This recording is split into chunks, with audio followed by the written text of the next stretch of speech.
Recently, we brought you the incredible story of a local man who had his hand reattached after he accidentally sawed it off. And then tonight, Local 10's Kelly Butler has the story of a Boca Raton man who underwent the exact same surgery. But we must warn you, some of the pictures may be hard to look at.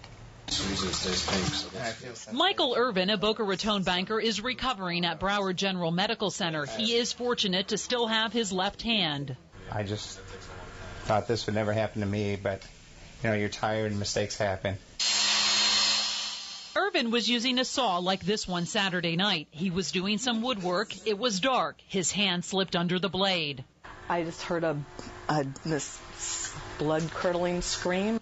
Debbie Irvin rushed her husband to the hospital, only to be told she needed to rush back home to collect the severed hand and fingers. They told me if I found, whatever I found, needed to go in saran wrap. The surgery to attach Michael Irvin's hand was complicated and lasted 12 hours. You're about to see why. Take a look at this x-ray. His hand was severed from the knuckles down. You have lots of arteries, lots of nerves and veins, and each one can take an hour.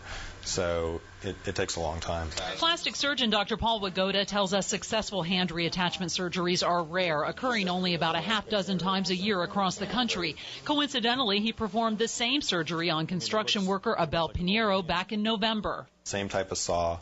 You know, these saws are very dangerous. They're very strong, high speed, and one little second you're not looking or thinking, it'll grab your hand and cut it off. I didn't think I would have any kind of hand recovery, and I was just shocked and amazed that, you know, that there was hope. In Fort Lauderdale, Kelly Butler, Local 10 News. Oh, it's amazing there's hope. The surgeon had to amputate Irvin's pinky last night, but the rest of the hand is looking good.